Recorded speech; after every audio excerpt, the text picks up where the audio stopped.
Hello and welcome viewers. You are watching Amara Media Corporation English service. This is the view. In today's review, we'll have a focus related to the opening up of the banking sector in Ethiopia for foreign banks. I do have a guest, so I will have time with him. Thank you very much, Professor. It is better to start from your introduction.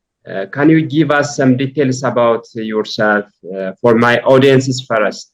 Well, my name is Constantinos. I've been working with the United Nations as Senior Policy Advisor in New York and several countries in Africa and Asia. I also worked as Chair of the Anti-Corruption Advisory Board for the African Union before. Now I'm engaged in private work, humanitarian assistance. I work with Africa Humanitarian Action, where we have assisted 26 million refugees in Africa already in the last 30 years. I also work in the private sector, and I'm doing some teaching and dissertation supervision for UNISA and some universities. And of course, I've been also very actively engaged in the media in terms of trying to contribute my own ideas and thinking about the economic growth in our country. My focus today will be on the privatization process in Ethiopia. Currently, it is announced that the government of Ethiopia will open up the bank sector for the foreign bankers. What is the implication of this move towards the economical progress of Ethiopia? This is an important and bold move by the Ethiopian government. This should have been done 30 years ago, actually, with the fall of the Derg government, which constituted ideologically as a socialist government.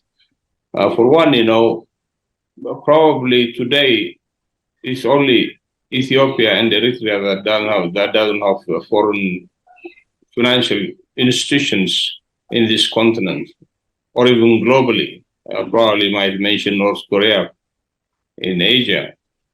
The second thing is, the entry of foreign banks doesn't harm anybody. The United Arab Emirates, they became independent in the 1970s. They started their own currency in the 1980s, the dirham. Today, the United Arab Emirates and Dubai as the center are the financial centers of the Middle East and Africa.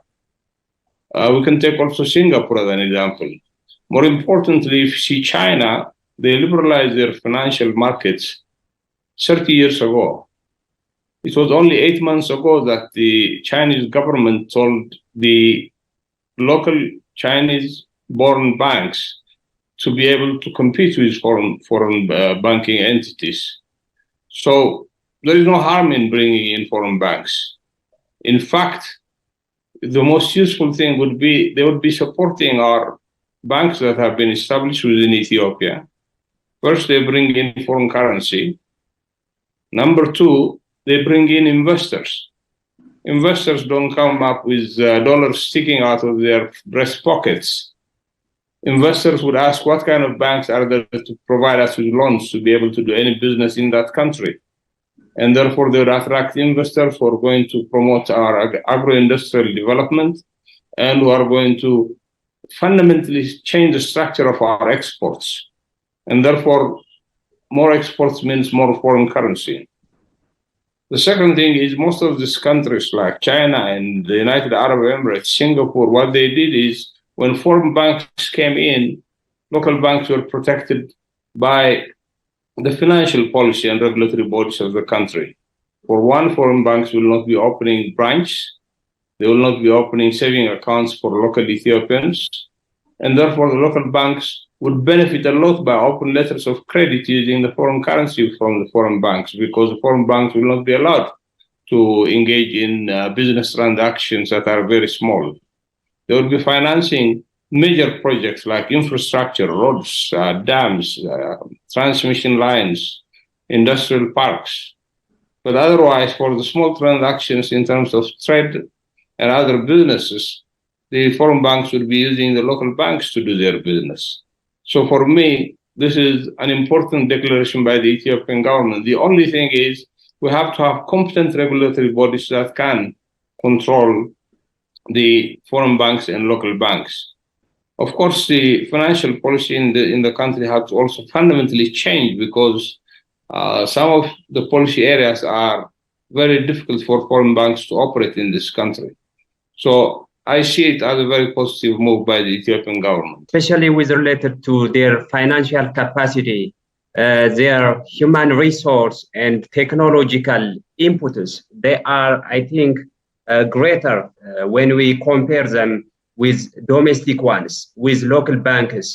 So how much the local banks will be competitive enough when these foreign banks came into operation in Ethiopia? For example, let's take China. They don't only come with their money, they come with new technologies, and very important, they come with corporate governance structures, which are absent in developing nations. And of course, China is still called a developing nation, although it's one of the biggest economies in terms of purchasing power parity. So our banks will benefit from the kind of technological and human resource inputs that these foreign banks are going to bring in. Most of our indigenous banks here in Ethiopia now are technologically competent in terms of financial transactions. The ATMs are working, the mobile banking is working. The only thing that's needed is to improve the internet access so that, this could be simplified tremendously. And therefore, now, you see, the point is, when we have this foreign banks here, if we take, for example, Senegal, Ghana, Nigeria, South Africa, Kenya, they're introducing financial technologies for startups. Young Ethiopians coming out of the universities, out of the TVT schools would benefit by starting up their own business in financial technology, fintech. And some of these young people in Senegal and in Nigeria have now achieved what you call a unicorn status, where they have a capital of over $1 billion.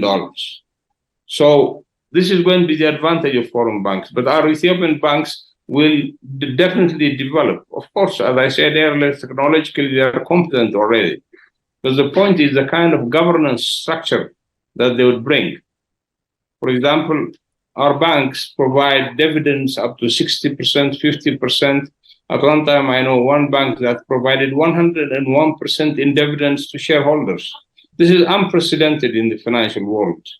And therefore, our local banks would learn from these foreign banks in terms of increasing their asset values, in terms of increasing their capital so that they could be more competitive.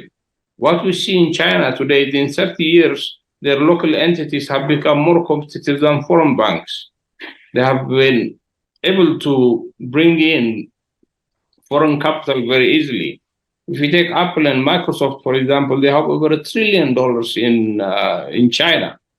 So when the foreign banks come here, investors will also come, and the investors will promote the economy to a point where our local banks will be very competitive in terms of human resources. Of course, you can't have more than 30 banks in a country that are independently governed.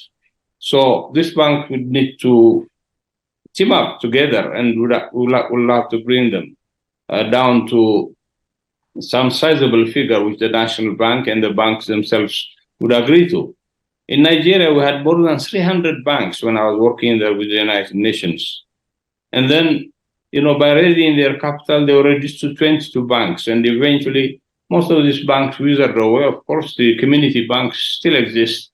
But the major banks like Zenith Bank now that we see promoting African programs on CNN have become giant banks that are now technically ruling the financial world in West Africa. So for Ethiopia, with a population of 120 million, our banks could dominate the East African governance scene, financial governance scene. South Sudan, Sudan, Kenya, Tanzania, Somalia, Somaliland, Eritrea, all these countries would be sucked into the financial might of this country. What we should understand also is we have 120 million people who can produce, and therefore more investments will be coming. Africa is now the only continent where you have sufficient natural resources in terms of water, agricultural land, minerals, and a young population that can work. So investors will come in a major way as long as we keep the peace and security at levels that are amenable to investors. So our local banks would benefit a lot in terms of, number one, experience of international banks. Number two, the kind of technological development they have come up. And number three, the governance structure of banks, which is usually fluid. In 2008, remember, the entire banking system globally collapsed almost in a period of 6 months. So we need to have strong regulatory structures. When we say regulatory structures, I remember at one time in 2008, the British Central Bank, which was the British are the ones who created banking, literally. And of course, much of our economic thought comes from them. But when they were trying to select the central bank governor, they had to announce it globally. And finally, a Canadian central banker called Mark Carney won, and he became the central bank governor. So it's not necessarily a political appointment. This is a professional appointment where you need good bankers to run the regulatory body in terms of the central bank, the National Bank of Ethiopia. So if we do all these things, our local banks will be protected. They will work with foreign banks. And if eventually they will fuse together to a point where the dimension of local and international banks wouldn't be even designated. And therefore, it's very important that our banks learn from this, and they can be giant banks. For example, the Commercial Bank of Ethiopia could have been the giant bank of Africa. It was established before any other country's banking system, and therefore, with the kind of assets it has, it could literally dominate the banking system all over Africa, literally. And therefore, I believe that this is a positive move by the Ethiopian government. There are different investors who are coming to Ethiopia to invest and make profit for themselves and the country also. So how much the entry of these foreign banks will be beneficial for this kind of activities? Ethiopia has been darling for foreign investment, of course, for a long period of time. We have had ideological problems within the government where, for example, they refuse to provide land for international investment. Eventually, some 20 years or 18 years ago, they said the government would provide 4 million hectares for international investment. But this was after we found out that we couldn't do it by ourselves. In a globalized world, we cannot be alone. We're part of the world economic system. And therefore, we have to be able to bring in foreign investors to do this. But to do that, foreign investors, number one, they need peace and security. Number two, they need banks that can finance their loans. There is no investor that will bring in their own money into the country and start investing. Very few of them do that. Most of them, they get bank loans. Even, for example, if we see some of the giant investments in Ethiopia today, like Midrock, they started out by borrowing from the local banks that we have here. And therefore, the foreign banks would provide this kind of loans.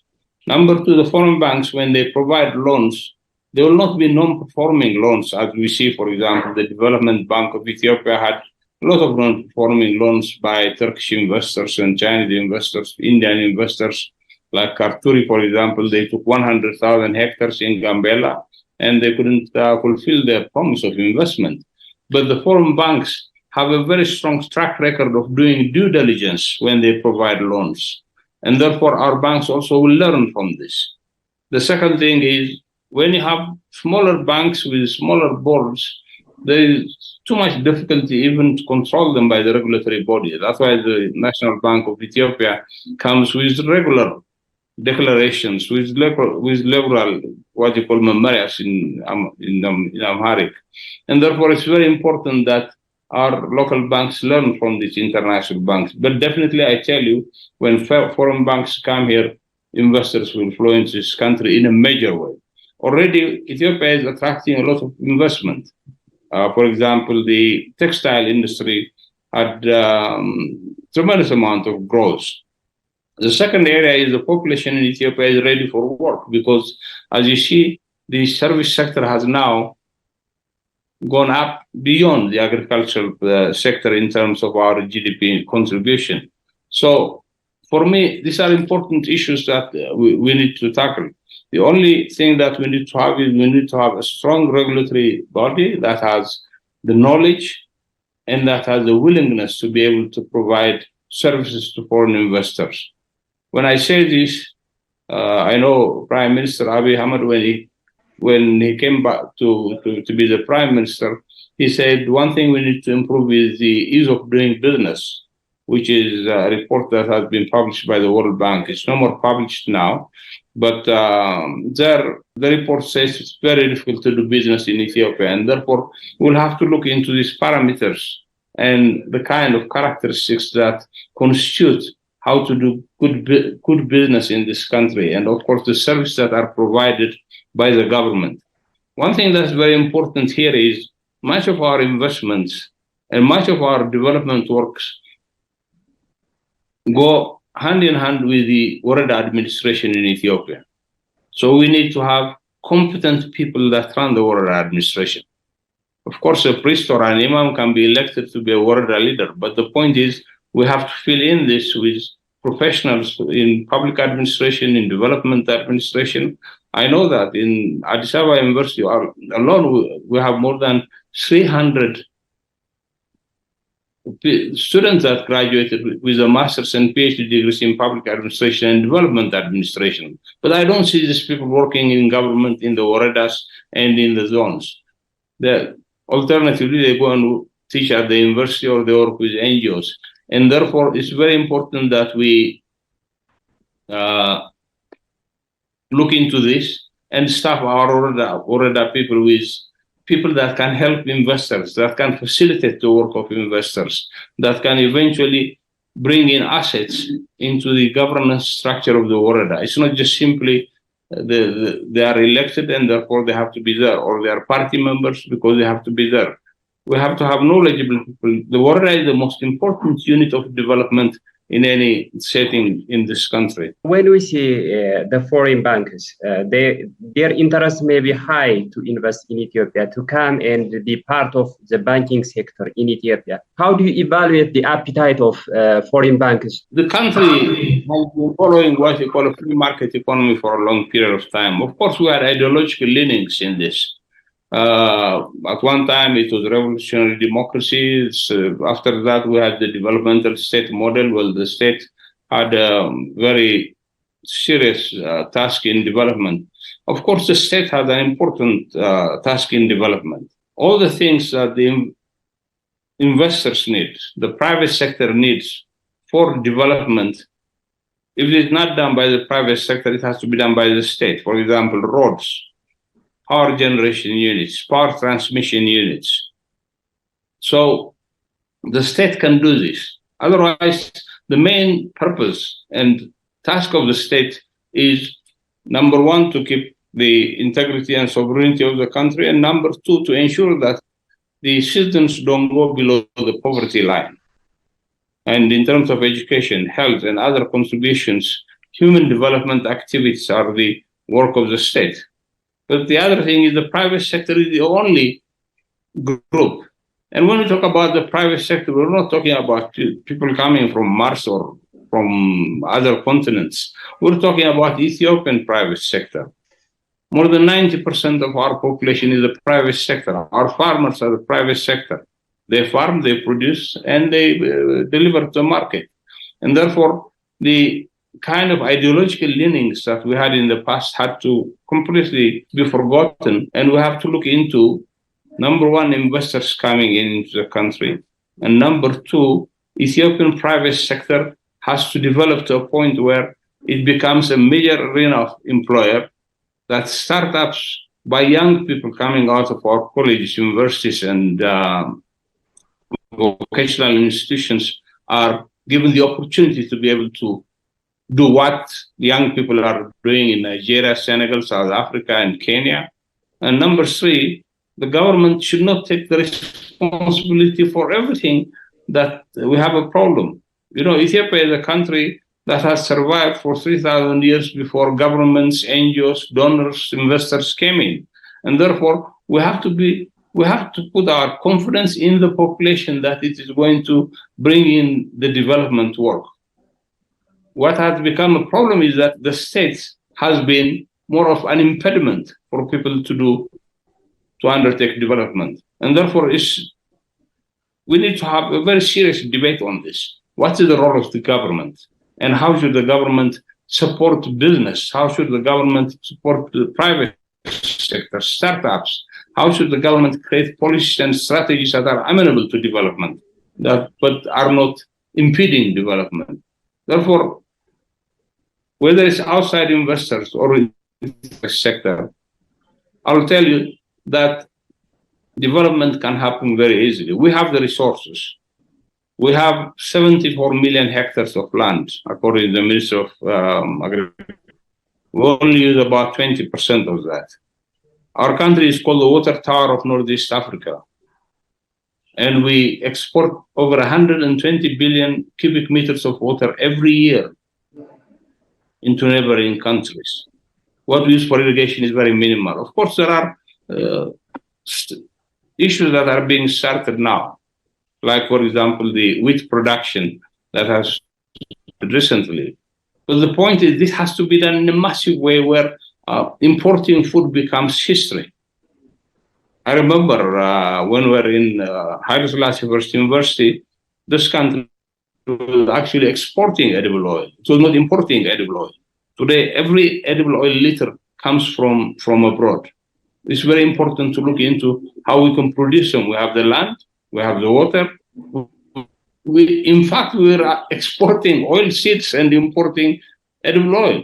So these are issues where international investors can come and make it happen so that we can even produce, in terms of import substitution, whatever we're importing from abroad, which releases a lot of foreign currency for other things that we can do. For me, I'm very positive in doing it. I know there is a lot of discussion about the foreign banks and foreign banking institutions coming in. But the point is, the country is for the first time developing a capital market. Credit capital markets are an important ingredient to supply the private sector with the resources and the credit that's necessary. And the private sector fills in the necessary capital in the credit and capital markets to a functioning economy. And again, Ethiopia is the only country that doesn't have a capital market in this continent. Why should we be very different than other countries? Again, it's ideological. What we did when we were in Haile Selassie First University, in terms of talking about nations and nationalities, farm to the tiller and everything, has become a Marxist-Leninist base for every government that has coming. Now, I believe we are coming out of that, and therefore it's very important to look into how other market economies, especially economies like Vietnam, which has been bombed forever by colonial powers, now is a star in terms of development. We could look at China, which has grown up.